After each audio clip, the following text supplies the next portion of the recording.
All right, take it away, Joan. Yay.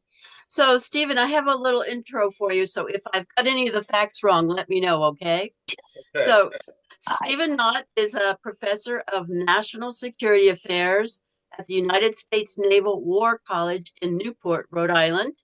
He earned a BA in political science from Assumption College and a PhD in political science from Boston College. He is the author of several books, including Alexander Hamilton and the Persistence of Myth.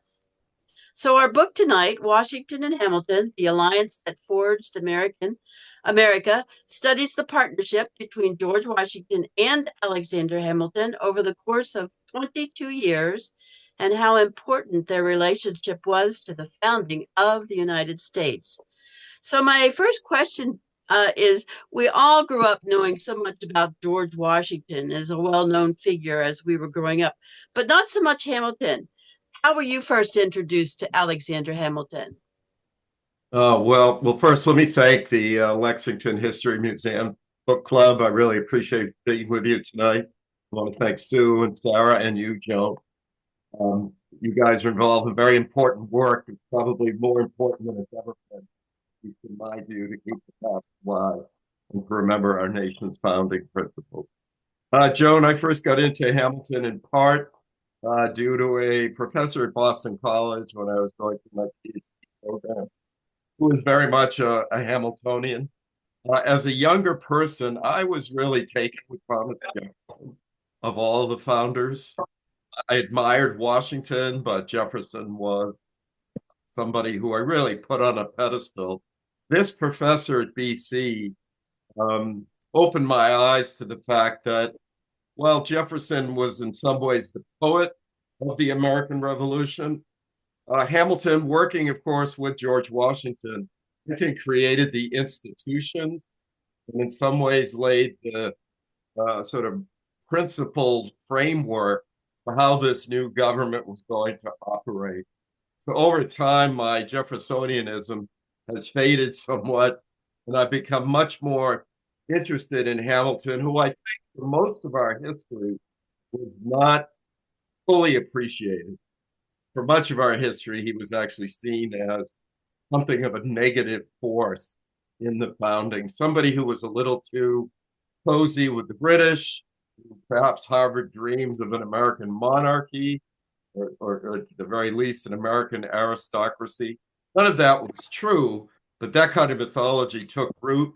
And, I've been very interested to see how Hamilton's reputation has changed over the years. And thank God for Lin-Manuel Miranda making Hamilton a Broadway celebrity, which is something I never expected to see.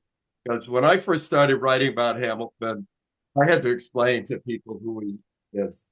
That's really no longer the case now that he's become Broadway celebrity. So that's a long-winded answer, but it was primarily a professor who put me on to Hamilton. So, speaking of their partnership, um, in your research, how crucial was their partnership to the development of the United States? Yeah, I actually think, Joan, that it was the most critical relationship. And the reason I make that case is I hinted at it in my answer to your first question. Um, Without Washington and Hamilton, I'm not sure we would even have a constitution that was ratified and a government that was able to successfully get off the ground. And the reason I say that is because George Washington in the 1780s and 1790s was the only American next to Ben Franklin had a national name recognition. He was the only American that people from Massachusetts down to Georgia would have heard of. Most Americans would have respected him. He was the hero of the American Revolution, and his presence at the Constitutional Convention lent legitimacy to that proceeding. I find it difficult to believe without him that would have happened. And then, secondarily, once he becomes our first president, again, both he and Hamilton create the national institutions that help us forge a nation. And we're 13 separate colonies. in 13 separate states under the Articles of Confederation. They forged both the institutions and, arguably more importantly, Hamilton and Washington create a sense of national identity. They convince the American people to begin to think of themselves as American, not as New Yorkers, not as Georgians, but as Americans. That was a difficult task. And again, I don't see that happening, particularly without George Washington, but also without Hamilton, who, in my view, was kind of the intellectual firepower behind the Washington presidency. That duo, that combination, launched us on the path to becoming world economic and military superpower. Now, we know that they both came from very different worlds, but in your research, can you tell us how similar maybe they were? Were there similarities between them? There were, for sure. And you're right, they did come from two different worlds. Washington came out of the Virginia gentry. He was a member of the sort of Tidewater elite. Relatively comfortable upbringing, although he did lose his father at a young age. Hamilton was born on the island of Nevis in the Caribbean into a very dysfunctional family. His father ran off on the family when Hamilton was about 10 or 11 years old. Mother died shortly after that. And then Hamilton was passed from one relative to another. Really, really kind of a terrible upbringing for Hamilton. But two very different experiences, but they both grew to see the world through the same set of eyes, so to speak. They were both very much realists. They were somewhat skeptical of idealists, visionaries like a Thomas Paine, perhaps, or I would even argue Thomas Jefferson. They were very pragmatic, very practical. What is it we need to do to create this new nation? What are the practical steps that we need to take? In that sense, that's a shared characteristic. I hope that's clear. The other thing I would say, Joan, is they both shared a fear of demagoguery, and their reading of history led them to believe that republics could fall quite easily if a demagogue rose to a position of power. And so their reading of history, they shared a similar view. Mankind, men and women, were flawed creatures. And you had to create a system that guarded against one of these flawed creatures accumulating too much power and undermining the whole purpose of the American experiment, which was to create a society of self-government where liberty prevailed. So they had a somewhat, for lack of a better term, dated view of human nature, and they incorporated that into their thinking about how to build this new government so that it would last and so that it would not be overthrown by unscrupulous demagogues. Can you talk a little bit about their wartime alliance, how they helped each other during the Revolution, and then what were they really aligned against? Terrific question. And of course, that's a shared experience as well, right, Joan? That wartime experience. I've never served in combat, but I taught at the Naval War College, as you mentioned. I taught people who saw some very serious combat in places like Afghanistan and Iraq. And they tell me that is a bonding experience like no other. To be under fire with a group of people, you remain close to those people for the remainder of your lives. And that's what happened to Hamilton and Washington. They weren't always on the front line being high-ranking officers. There were many occasions when both Washington and Hamilton could have been killed in combat. So with that said, Hamilton was a staff officer to General Washington. It's important to point out there was about 22, 23-year age difference between the two. So Washington, in a way, was the more fatherly figure, and Hamilton definitely the more junior of the two. So it was definitely a boss and a subordinate relationship. Washington being the commander in chief, Hamilton for much of the war being a lieutenant colonel. But Hamilton served at Washington's side 4 years, 17, those spring, late winter, excuse me, January, February of 1777, right up through the Battle of Yorktown in 1781, a 3 year period where Hamilton got ticked off, excuse me, a 3 month period where Hamilton got ticked off at Washington and left the headquarters. But for the most of that period, they were side by side. Hamilton was arguably Washington's most important staff officer. He was fluent in French. As you all know, our alliance with France was critical. And Hamilton was frequently between General Washington and Marquis de Lafayette or General Rochambeau, Admiral de Grasse, you name it. So Hamilton's fluency in French made him a key assistant to George Washington. And over time, Hamilton almost began to sort of be able to read Washington's mind. They began to see the world, they began to see the military situation through the same set of eyes. Hamilton could anticipate the general's thinking, and Hamilton had a remarkable, uh, he was a workaholic. I mean, the guy seemed to be able to work around the clock. And these were incredibly stressful, incredibly trying times. And Hamilton was able to rise to the occasion. Washington was extremely impressed with him. The only source of dispute between the two, and it led to that 3 month breakup that I alluded to a minute or two ago, Hamilton wanted to be in combat. He did not want to be in the staff headquarters. As important a job as that was, Hamilton was a young man in his early 20s, yearned for military glory, and he kept pleading with Washington to let him have some type of battlefield command. That's one of the factors that led to that brief break. In the end, Washington ultimately gave Hamilton military command he was looking for. And at the critical Battle of Yorktown in October 1781, Hamilton leads one of the key charges that breaks the British resistance in Yorktown and leads to the surrender of Lord Cornwallis's army, probably the most critical victory of the Revolutionary War.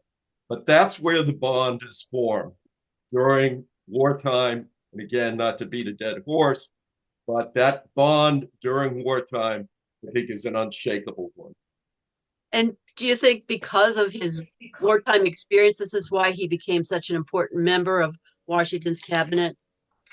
I do. I do. Washington apparently sought someone else. He wanted Robert Morris to be the first Treasury Secretary, but in the end, he settled on Alexander Hamilton. So arguably, Hamilton was his second choice, but there was no hesitation on Washington's part when Morris got into trouble.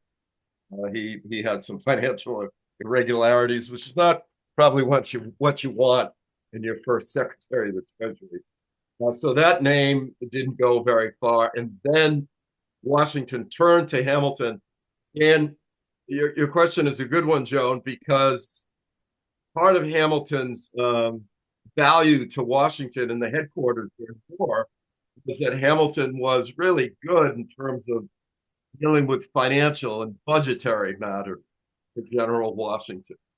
Of course, was key to keeping that Continental Army alive. So Washington knew that Hamilton had not just incredible work habits and all sorts of skills, but he also had a knack for finance, for budgetary matters, for economics.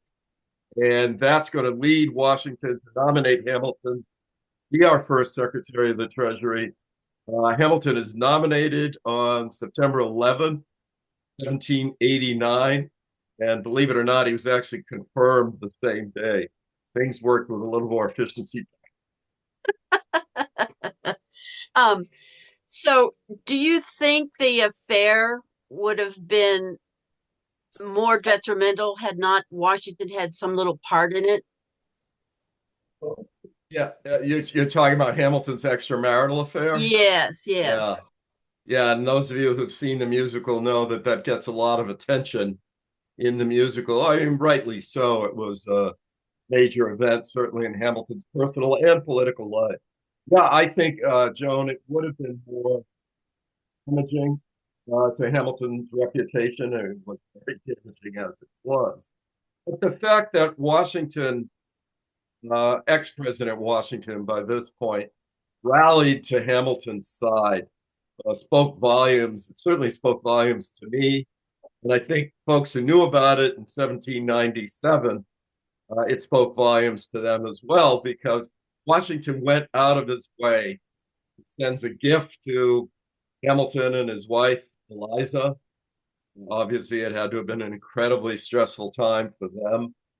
A gift of a wine cooler for the two of them. But he writes a note in which he thanks Hamilton and Mrs. Hamilton for all they've done for George and Martha Washington, but also, and Washington emphasizes in that note that this is a friendship between the two of them. Which, by the way, prior to, I would say, not until Washington leaves office, one begin to say this is a friendship. And prior to that, it's much more of a close, no doubt close, but professional relationship. Washington does rally to Hamilton's side. Part of the reason for that, Joan, is because Washington himself had been subjected to unbelievable personal attacks from the Jeffersonian press. They were both on the receiving end, but not in Washington's case. It wasn't extramarital affairs. It was just accusations that Washington wanted to be a king, or was too pro-British, or too elitist. But they were both subjected to what you might call today the politics of personal destruction. And when the Jeffersonian press published the accounts of Hamilton's extramarital affairs, I think it struck a chord with Washington. But here they go again. Here they are trying to destroy somebody, drive them out of the public square. I've known this man, Washington. I mean, I'm out on a bit of a limb here, but Washington would have known Hamilton by this point over 20 years. He knows he's a professional.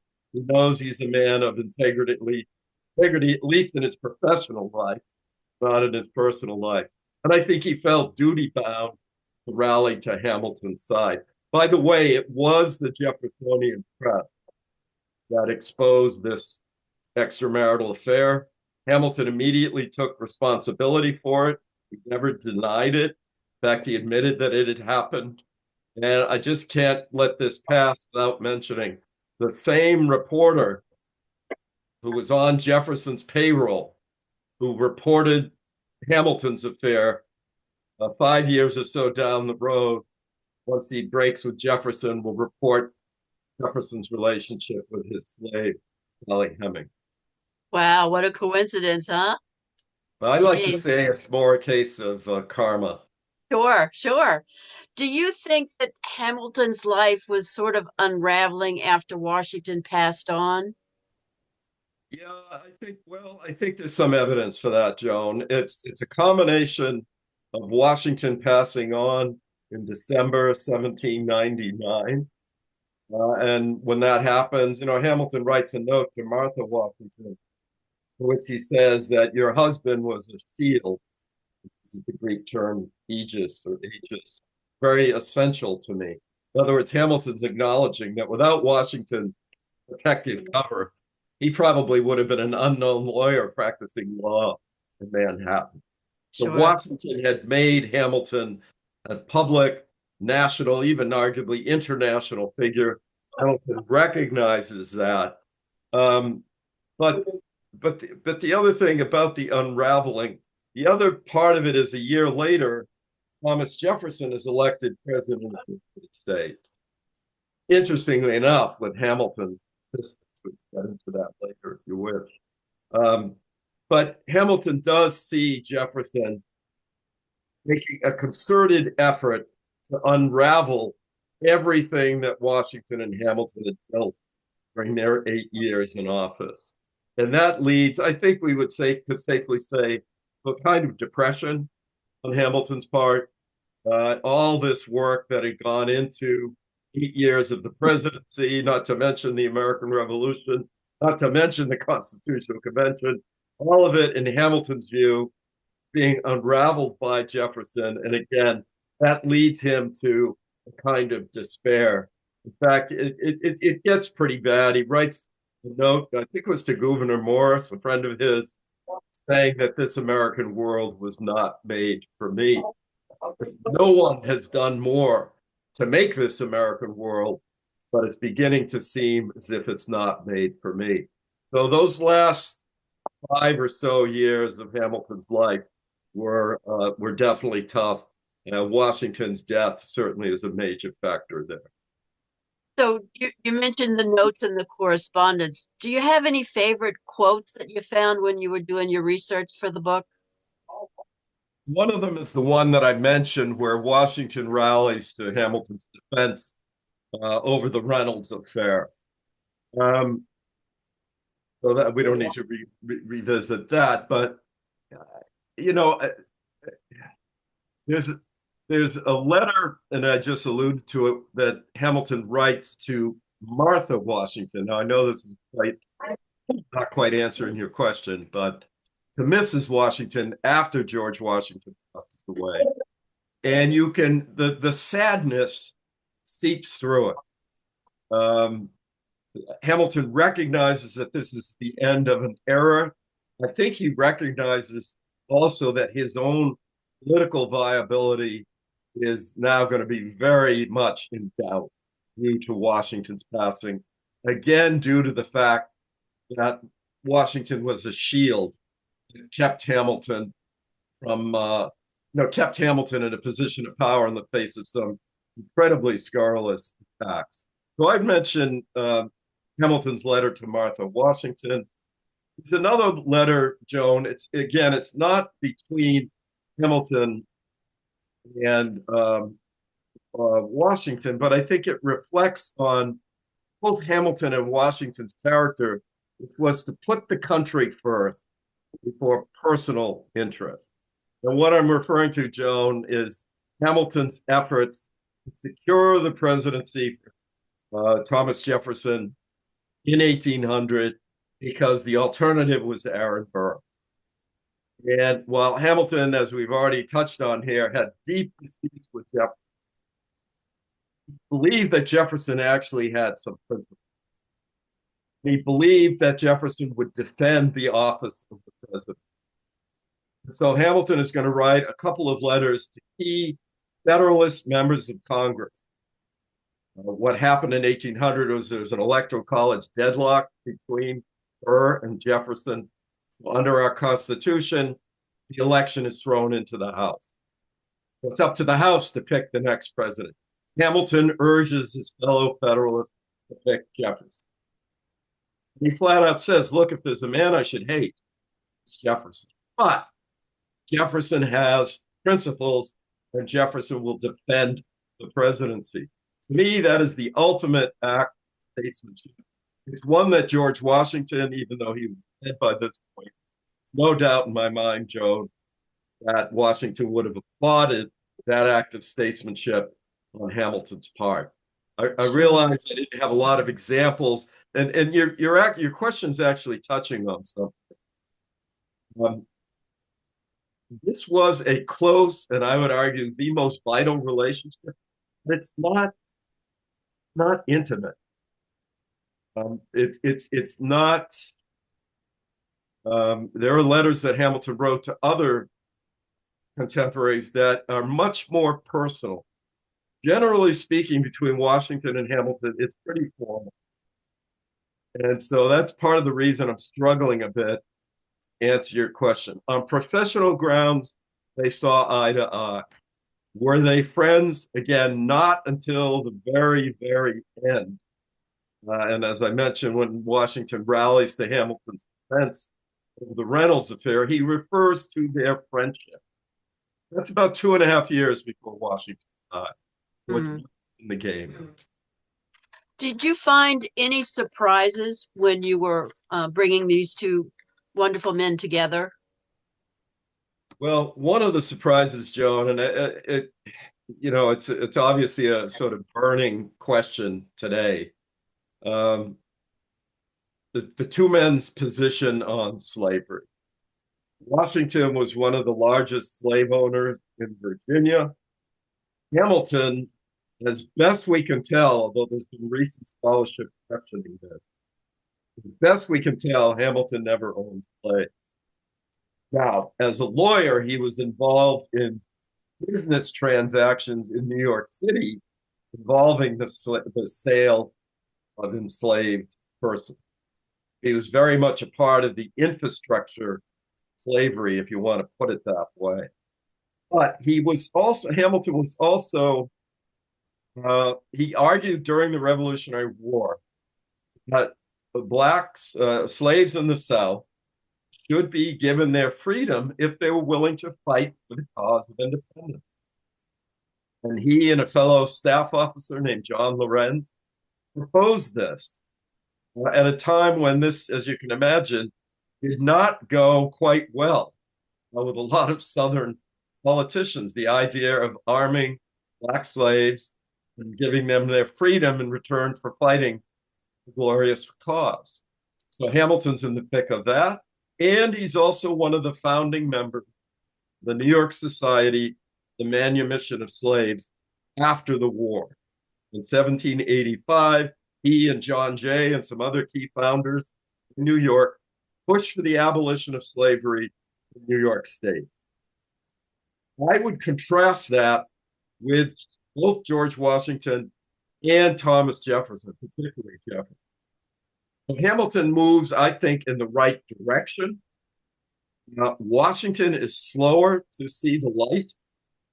But even in Washington's case, you begin to see in some private correspondence and in an occasional newspaper interview, he's recognizing that there's a contradiction between the principles that all men are created equal that we fought for, in the spirit of 1776. There's a contradiction there. A regime that's, enslaving millions of people. And it is, I think, starting to weigh on Washington's conscience.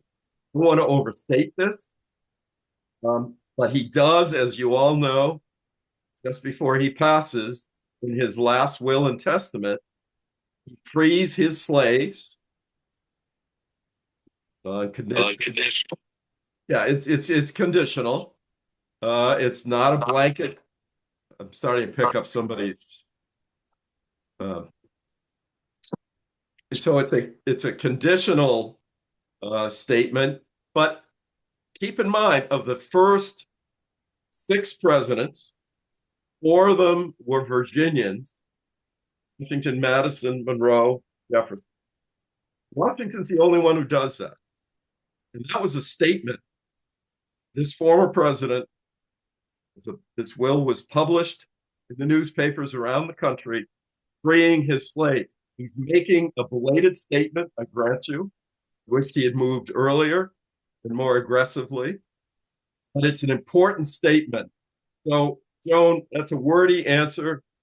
One area that I spent a considerable amount of time with these two individuals, Washington and Hamilton, and their position on slavery. And I think there was a slow, belated sort of coming to terms between the two of them. There was something wrong to have a regime dedicated to the notion of life, liberty, and happiness, possessing millions of slaves. And that was not something that just weighed on them. That weighed on a lot of the founding fathers. They just could not come to terms with how to deal with it. That is correct. And let me just add, Joan, for Washington and Hamilton, as I mentioned right off the bat here, their top priority is creating a new nation, creating an American sense of identity, creating American institutions. And I think those two and other founders were willing to kick the can down the road, better or for worse, probably for worse, on slavery in order to ensure that the Union, this new nation, get off the ground because it's crystal clear. There's no South Carolina, there's no Georgia, may not have even been Virginia joining the Union had slavery been pressed, the abolition of slavery pressed at the Constitutional Convention. So look, they are guilty of kicking the can down the road. All of us as Americans, we have to make our own judgments on the morality of that position. My last question before I turn it back over to Sarah and Sue. What do you think Hamilton, what is his legacy? What do you think he would love to be remembered for if we could talk to him now? I think he would love to be remembered for part of what I've harped on a little bit tonight, which was the creation of an American nation. Of all the founding fathers, perhaps even a bit more than George Washington, Hamilton was, I would argue, the leading nationalist. He was the one who arguably had the least appreciation, for better or for worse, of so-called states' rights.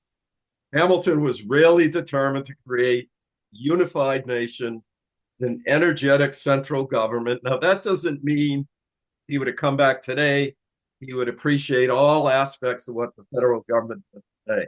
I actually think he'd have problems with some of what the federal government does today. But I think we owe our standing as a nation, or for better or for worse, superpower status, with a military and economic turn. I put most of the credit on that to Washington and Hamilton. And in particular, Hamilton provided, as I said earlier, intellectual blueprint that got us to this position. Let me make a point here, Joan. In the 1790s, when Hamilton was our first Treasury Secretary, we are what today would be classified as a third or fourth world nation. We are a military and economic pipsqueak compared particularly to Great Britain.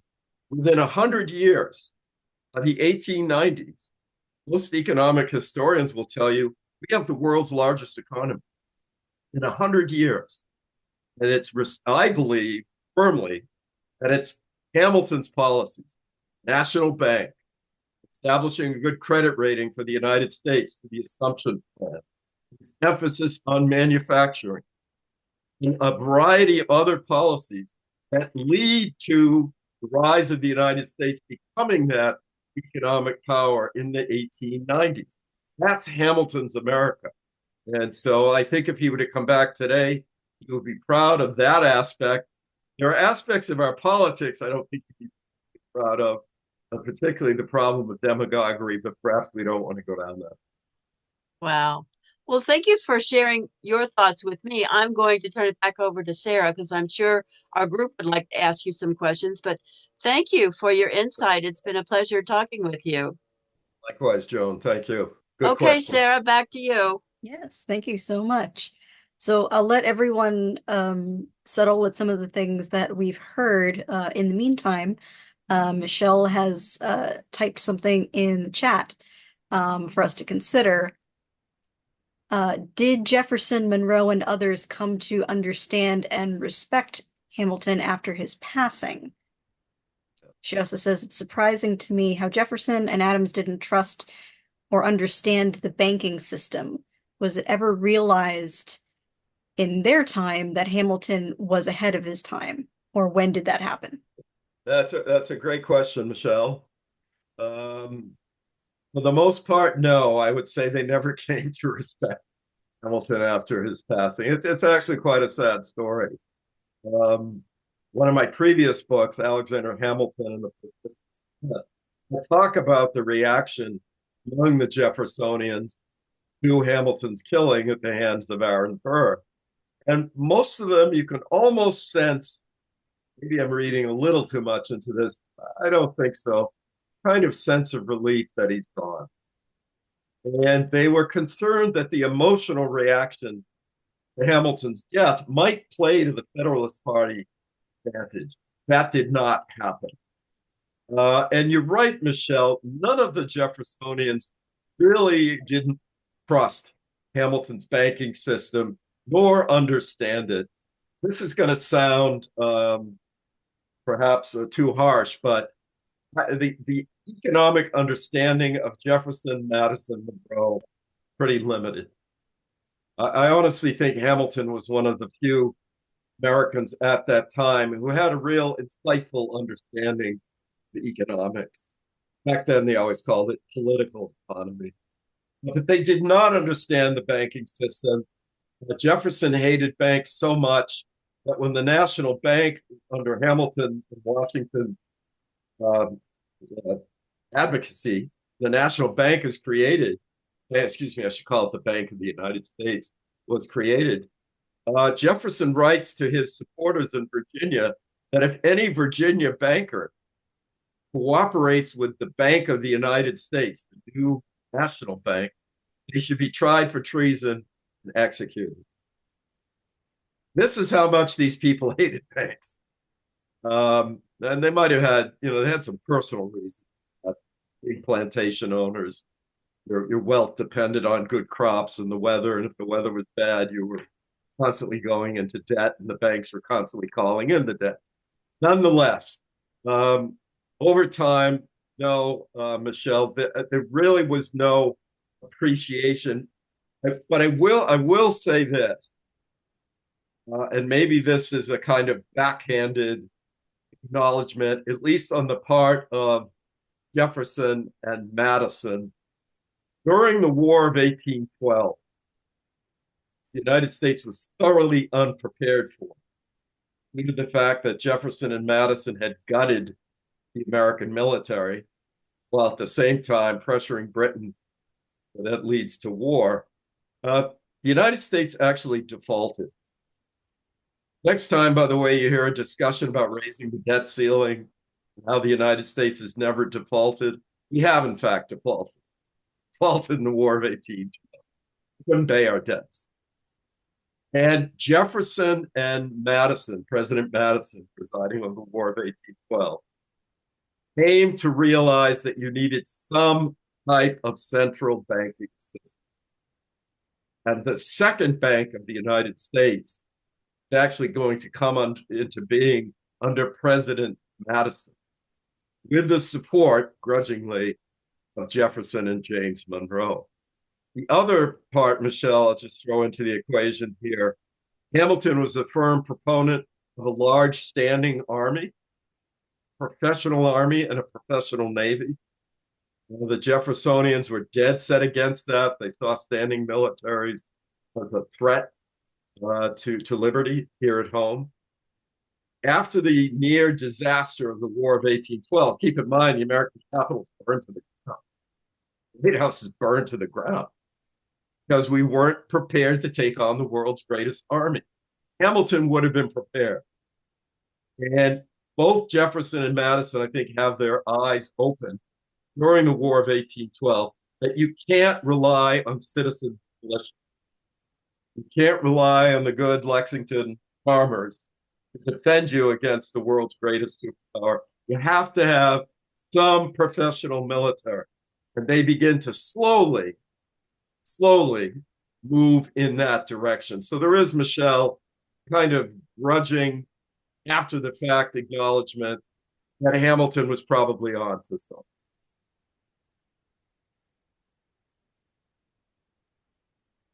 Craig, you have a question? I do. Thank you so much for the great book and the great talk.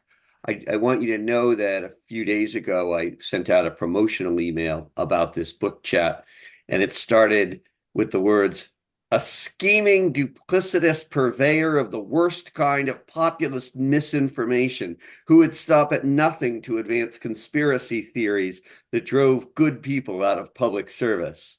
I refer. You're not talking about me, are you, Craig? We'll see how the question goes. I refer, of course, to Thomas Jefferson. I walked around in a rage for about 2 days. I was so mad. You got me. You really got me. And opened my eyes in a lot of ways to the other side, anyway, of Jefferson. What I'm really curious about is, how did you come? This book has a point of view. It ends with the statement of what Americans should do. How how did you develop? Of course, it's not a hatred or anything like that or an animus towards Jefferson, but you have a very anti-Jefferson point of view. How did you come to? Yeah, great question, Craig. Thank you. Um, well, I think I came to it honestly. As I've said, as a younger man, I was very much, and I was always interested in history. Growing up in Massachusetts, not far from places like Lexington, the Revolution felt very much close to home. And I was very much a fan of Jefferson. I made a number of visits to Monticello. Jefferson's a real Renaissance man. He was interested in weather. He was interested in farming. He was interested in plants. He was interested in wine, like to play the harpsichord. Real Renaissance man. Very attractive personality. What began to pull me away from that sort of Jefferson worship, for lack of a better term, was first of all the influence of that professor at Boston College, who showed me that Hamilton had quite a bit to offer. But more than that, more you get into Jefferson, the less likable. What I mean by that is, to give you a very ironclad example, this is a guy who stabbed President Washington in the back. I mean, literally, of course, but figuratively. Washington makes him our first Secretary of State. Fellow Virginians, they didn't know each other well. They had overlapped for a bit in the House of Burgesses, I think sometime in the 1770s, but early 1770s. But Washington makes Jefferson our first Secretary of State. Jefferson is in that position for a pretty lengthy period of time, for the bulk of Washington's first term. And fairly early on, due to Jefferson's confrontations with Hamilton, he begins to create an opposition party while he's serving in Washington's administration. And so he actually hires a journalist to be a translator at the State Department, but his full-time job was to write anti-Washington Hamilton editorial from the taxpayers' dime. None of this was known to the president. Jefferson is in fact leaking confidential information in Washington's cabinet meetings to this guy on his staff, who's in turn publishing it in the Philadelphia or New York newspaper. He's duplicitous. When he's challenged by particularly Hamilton on this, he denies it. Now, Jefferson's initial target tends to be Hamilton. He doesn't really go after Washington till later. It's due to the fact that Washington was such an unassailable figure. By the time you get to 1795, after Jefferson left the administration, he writes a letter to an individual that he thought was going to be private. He says that George Washington was a whore for Great Britain. Now, can you imagine saying that? Guy who put everything on the line during the American Revolution, accused of selling his soul to the harlot England, Jefferson puts it. This is what I'm getting at, Craig. Kind of underhanded complicity. And by the way, Washington was being warned Jefferson was up to no good, and he refused to believe it. Because that was so alien to Washington's character, being a man of towering integrity. He couldn't imagine somebody being so duplicitous. It wasn't until that letter that I just mentioned, harlot letter, Washington is finally convinced. So that's, for me, Craig, it's this constant, it's the politics of personal destruction that I alluded to earlier. It's going to be Jefferson's one of his press lackeys, who releases the information about the Reynolds affair. I mean, the list is just endless. And finally, Craig, the last thing I'll mention, Jefferson and John Adams had served together in Paris as diplomats. You guys all know, I'm sure. Jefferson's going to turn on John Adams. And I mean, in a vicious fashion, never directly, always using press surrogates. To the point where Abigail Adams writes a very heated letter to Jefferson in the early 1800s, And she's dead on. She figures out exactly what had happened here. Jefferson had all these press lackeys doing the dirty work for him, and he lies to her. So this is a man of duplicitous character. And I just cannot admire people like that. Thank you very much. It's of course it's disturbing and unsettling, but well worth knowing. That's great. Thank you. Sarah, did you have some more in the chat? Yep, we do. This one's from Paul. As Jefferson, Madison, and everyone else knew how the war effort suffered from their toothless Congress and its inability to force states to properly finance the army, why was their virulence so great against a unified country? Terrific question, Paul. I chalk a lot of that up to the fact that Jefferson and Madison were not in the Continental Army. They were never, I mean, not to be somebody, I mean, I never served in the military, I taught at military school, I've been in the military. So this is, I'm not saying, this is not some cheap attack on people for not serving, but there's definitely a difference between Hamilton and Hamilton and Washington had served.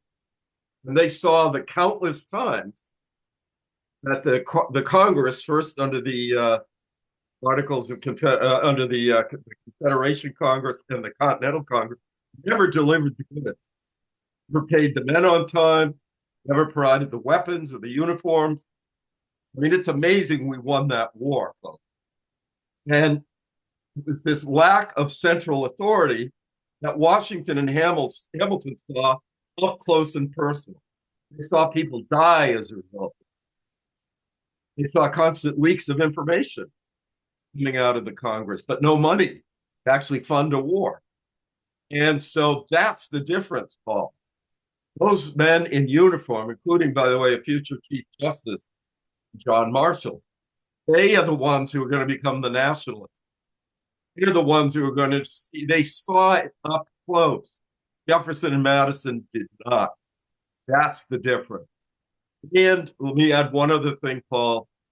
Jefferson and Madison were a little more abstract in their thinking, as opposed to the practical pragmatists that I talked about earlier, Washington and Hamilton. These two idealists, it was gospel that large standing militaries and a strong central government was a threat to liberty. So for them, they could kind of never get past that. I hope that's helpful, Paul. Sarah, do you have some more? Yeah, Paul, did you have any follow-up before we get to our other chat question? All right, there's just one more in the chat, and we can open up to the rest of the folks that are out of the chat. Another one from Michelle. I find myself wondering what influence Benjamin Franklin would have had in support of the federal government if he had lived longer. It seems like Washington, Hamilton, and Franklin were for progress and the common good. What are your thoughts on that? Another good one, Michelle. Yeah, I do think it is tragic. Franklin, at the time of the Constitutional Convention, he's hovering. He's around 80 years old, which for that time, and he dies in I think 1792 or 3, somewhere in there. So his influence in the new regime is very limited as a result of his age. But I do think you're on to something. He was a strong supporter of the nationalists like Hamilton at the Constitutional Convention. Had he lived longer, I think he would have been very influential if he had been a younger man, let's put it that way. And the other thing, Michelle, that I think is important to note, Franklin had fairly progressive views on slavery. And he may well have used that, whatever bully pulpit he might have had as a cabinet officer or member of Congress, to push the abolitionist cause. And that was a voice that needed to be heard. So I would add that into the equation as well. Oh, thank you. I didn't know that. Thank you. You're welcome. More than welcome. Barry, did you have a comment or question? Yeah, thank you. Thank you, Stephen, also for wonderful. Thank you for the presentation. This may be a little off topic, but it's something that has always bothered me and on my mind. For someone as internationally well known as Hamilton, of course, he couldn't be made president because he wasn't born in the United States. I've often wondered whether some of his opposition, like Jefferson's opposition, may have even had him in mind when they formed that, when they put that into the Constitution, that you had to be born in the United States in order to be president. Right. I'm going to have to mildly, politely correct you there. He and all the founders who were in the United States at the time of the Constitution ratified were all grandfathered in. So he could have run for president. But you're on to an important point in that the anti-immigrant sentiment was, as it is today, was quite potent. And you see it in John Adams. I mean, John Adams, whom I admire anyways, John Adams referred to Hamilton as a bastard brat of a Scotch peddler born on an obscure speck of an island in the Caribbean. John Adams thought there was just something alien, foreign, about Alexander Hamilton due to his birth. You see it in Jefferson as well. There's a quote from Jefferson where he's so angry at Hamilton. This is when they're both in Washington cabinet. There's a quote where Jefferson says something to the effect of, we've showered all these honors on Hamilton's head, his military record, and we've given him bread and sustenance here in this country. And what has he done? He's kind of turned on us. In other words, Hamilton should have been so grateful that we welcomed him here, that he should get in line with the rest of us. The idea being he was not one of us. And that was a critical factor. A lot of the hatred, and I'm using that word with precision, directed against Alexander Hamilton. No question about it. Thanks for asking that, Barry. I will say this. I'm sorry, Sarah. Go ahead. If you've seen the Hamilton musical, which is very entertaining, by the way, my wife and I've seen it 3 times. She loves it a little more than I do, but more into musicals than I am. But if you see the musical, Lin-Manuel Miranda makes quite a bit of Hamilton's immigrant status, and which I get, but I think it's a little bit overstated. Hamilton never advocated for what we might call open borders.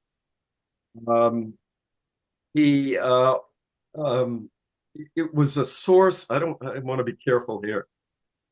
He knew this anti-immigrant sentiment was out there directed at him, and it rankled. It got under his skin, and he was very, very touchy about that. Rightfully so. And by the way, one person who it did not bother in the least, George Washington.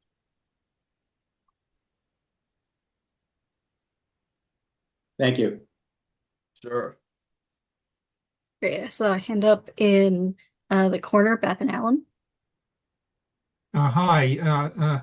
Thanks for being able to ask a question. I'm wondering, what was Hamilton always at loggerheads with Jefferson, or did it develop, or did that animosity develop over time, and how did that compare to the relation between Washington and Jefferson? Good question, Alan. So Hamilton becomes Secretary of the Treasury September 1789. Jefferson does not become Secretary of State until March 1790. So there's 6 months or so when Hamilton's in position. Jefferson is returning from Paris. Initially, and this is a very short window, those first few months, these 2 men didn't know each other, but they hit it off okay. The first break occurs in the summer of 1790, so 3 or 4 months after Jefferson gets back. And it's over this question of how are we going to pay off our debts in the American Revolution? The Confederation Congress had accumulated debts, and each of the individual states had accumulated debts to fight that war. We owed this money to European creditors and to some creditors here in the United States. Hamilton comes up with a plan in which the federal government will take over all these debts, both the national debt and the state debts. By the way, the estimate is it was about $80 million, which 1790 is a heck of a lot of money. Hamilton wants to establish a good credit rating for the United States. The way you do that is you pay down your debts. So he comes up with this plan. Washington supports it. Feds are going to assume all this debt. Jefferson sees that as the first warning. That state power is going to be eroded. Now, in fairness to Jefferson, Virginia had already paid down their debt. He thought Virginia was being penalized for being a good state, whereas Rhode Island, which was derelict, is going to be benefited from this new arrangement. That's the first real break, Alan. And then it takes off from there. The Bank of the United States, as I mentioned earlier, Hamilton's proposal, Washington's proposal, leads Jefferson to think these guys are going in a direction that I just do not want to go. Jefferson is a consistent states' rights advocate, and he sees any sort of consolidated economic power as a threat to liberty, and the national bank, in his view, would be such a threat. So it's the assumption of the debts, it's the Bank of the United States, it's Hamilton's report on manufacturing. Jefferson, being a good agrarian plantation owner, doesn't want to see us become industrial power. Hamilton does. And it's the revolution in France. Jefferson supports 100%. Hamilton and Washington begin to see as an exercise in bloodletting, mass murder. So those events, Alan, and others. So the split is pretty quick, and it's primarily over policy differences. We'll throw into the mix. Jefferson was about 12 or 14 years older. The reason I'm hesitating is we're not even sure when Hamilton was born. But he was older. Jefferson was older than Hamilton. There was a bit of an age difference. Jefferson was a Virginian. Washington was a Virginian. Why did this upstart from the Caribbean have Washington's ear more than the fellow Virginian, Jefferson? That rankled Jefferson. And Hamilton could be very direct. He disagreed with you, he'd be in your face. Jefferson hated direct confrontation. So the way he approached these problems was to leak this stuff to the press. Thank I you. hope that was helpful. Thanks, Yeah. Alan. To this. Thank you. All right. Does anyone else have any? Oh, Marcia, go ahead. Hi there. I've always wondered about Washington's wartime staff and the prevalence of young men with a thirst for glory. Hamilton, the Marquis de Lafayette, and John Lawrence. And I wonder whether they were attracted to Washington or Washington was attracted to them, how that all came to be. It's a great question, Marcia. Yeah. Well, Washington was attracted to them because he saw, particularly in those individuals you just mentioned, he saw a younger version of himself. Mm-hmm. This was a guy during the French and Indian War who yearned for fame, Washington, who, by the way, probably started the French and Indian War. We don't need to go down that path, but there's no question that Washington recognized characteristics in those young individuals that you mentioned, treated particularly the Marquis de Lafayette almost as a son. Some folks have said he treated Hamilton almost like a son. I think that's overstated. but he definitely saw in them a noble kind of ambition, both for military glory and then after the war for political glory. So, I mean, it may sound, I don't know if that sounds somewhat naive, but I really think that's what it was. He saw something in them that clicked with him, and he's the one who sought them out. Thank you. I don't know if I can add much more to that, Marcia, but it was a remarkable group of young officers. And I'm glad you mentioned John Lorenz, by the way. John Lorenz that Hamilton worked with in that proposal to arm slaves in the South in return for their freedom. John Lorenz was the son of the largest slave owner in, I believe it was South Carolina. Yeah. I'll just add one more little thing, because one of our regulars isn't with us tonight. So in Mary's absence, I will ask the question that she always asks, which is, are you working on another book now? And if so, what? Yeah, it's actually coming out in May. It's called Conspirator in Chief, and it's a look at American presidents who have fostered conspiracy theories and those that have not. I'm sure you can imagine. Who has and who has not? I was hoping we wouldn't go down that path. Well, there's you more don't, courage. you don't have to if you don't want to. Jefferson, by God. Well, I start with Jefferson, and Surprise, surprise. yeah. Now, Washington gets a shot. So at the end of the book, I talk about presidents who have tried to resist. It's very tempting. I talked to you earlier about demagogues and Hamilton's fear of demagogues. Fear of demagogues as well. Conspiracy theories are the coin of the realm for demagogues.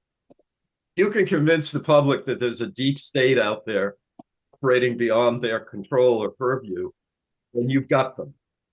And, George Washington didn't engage in that type of practice. To some extent, this may sound a little bit outlandish.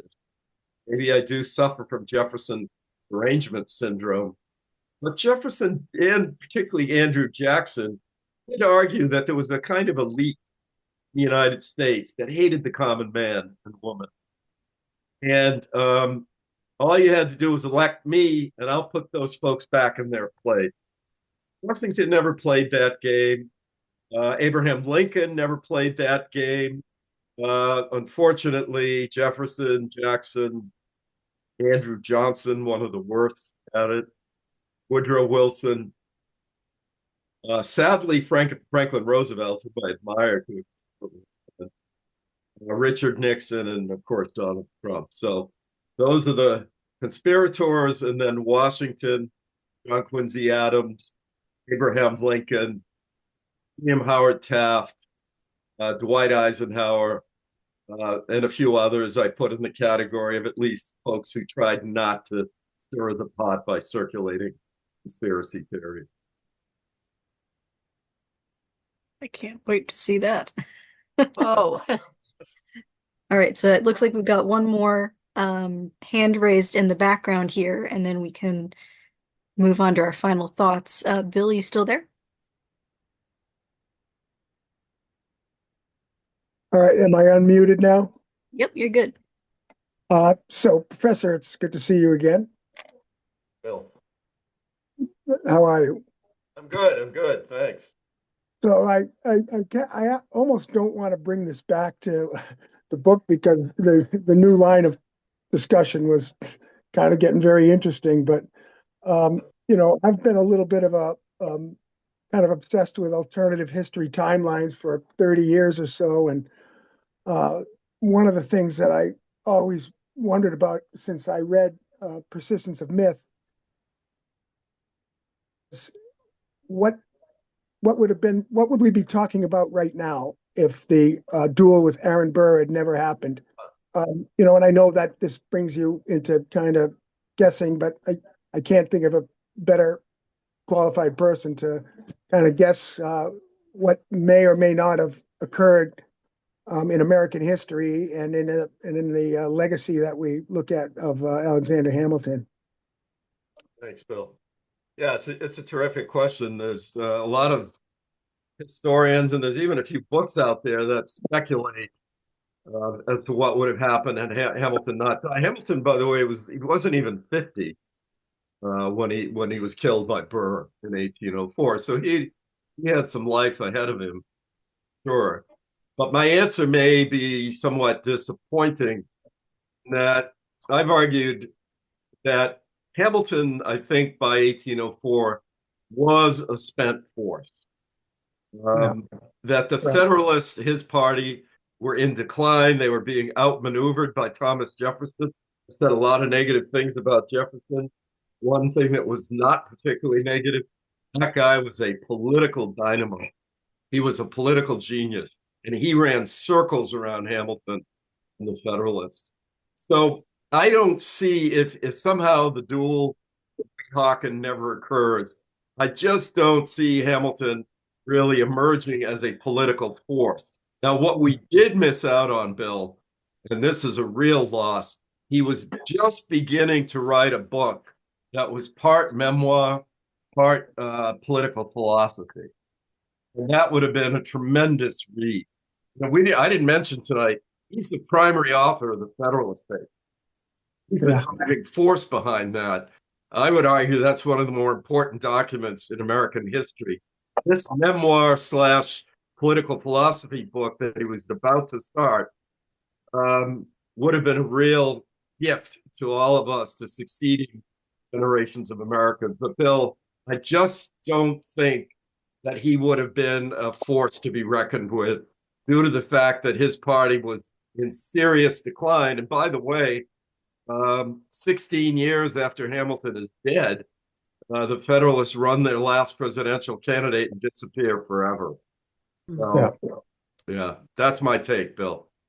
I kind of had a feeling you were going to lean that way. It's difficult to call, but I kind of had a feeling you were going to lean that way.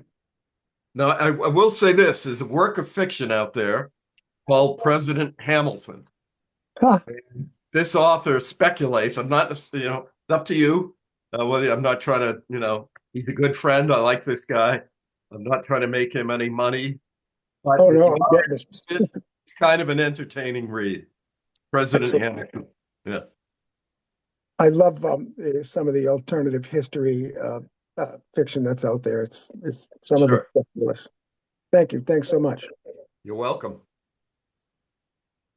Well, and just to close out the anti-Jefferson train here, we have one more comment from Michelle, which I have always been interested in as well. She mentions that Abraham Lincoln seemed to also be a fan of Jefferson more so than some of these other people.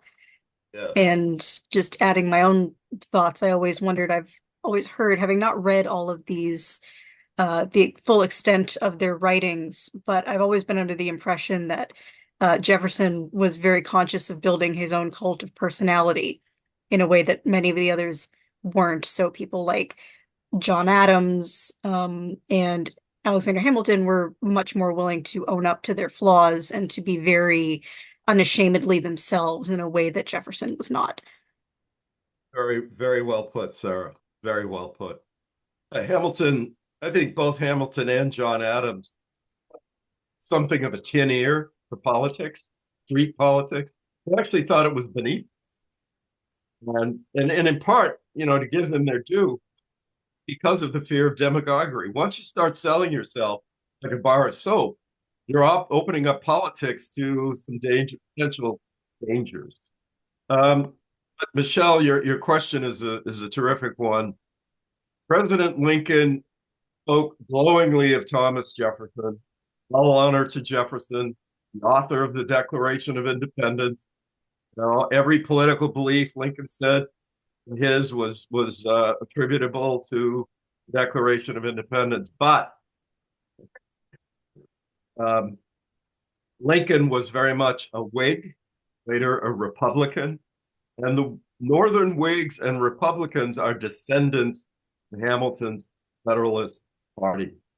It's their You know, it's that party and it's Hamilton's leadership that advocated for a strong central government. It's that party that contained not all, but many anti-slavery members. John Jay, John Adams, John Quincy Adams. That's not the party of Jefferson, party of the slaveocracy.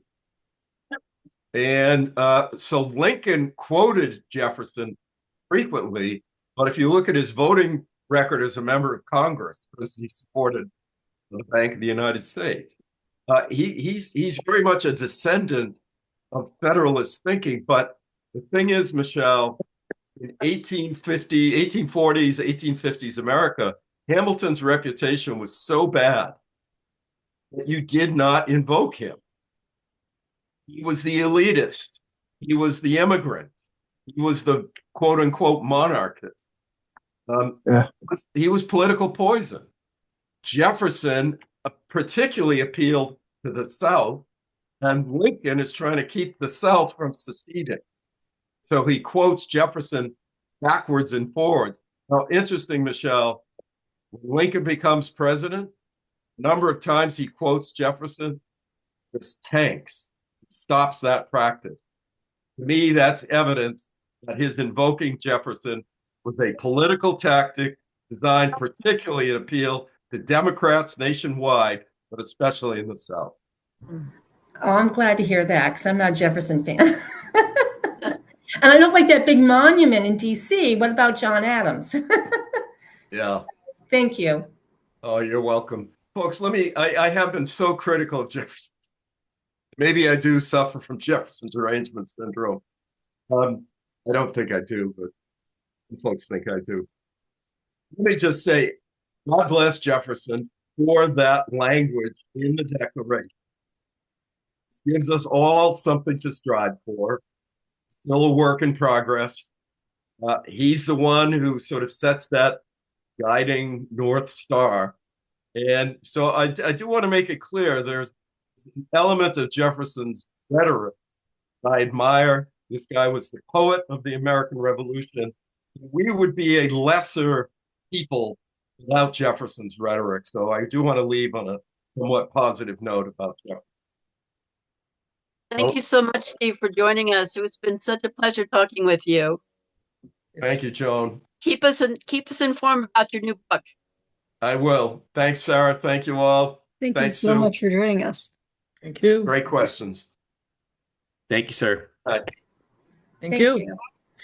I'll just take a moment to thank everyone for coming and also to remind you that our next session is on January 6th. And at that time, we're going to take the advice of Abigail Adams and remember the ladies. We'll be looking at First Ladies of the Republic by Jean Adams, who is expected to join us that night. So we hope that you enjoy the holidays and that we will see you next year on January 6th. Because there were women involved in creating this republic too, you know. Thanks, everyone. It's been a pleasure. Then, okay, good Thank night. you. We'll have Thanks this a lot. recording up in the next day or two, so feel free to pass it along to friends and family. And I hope you all have a wonderful end to your year. Thanks, Sarah. Thanks, Sue. Happy Happy holidays, holidays. Great everyone. job, Sarah. Everyone. Bye.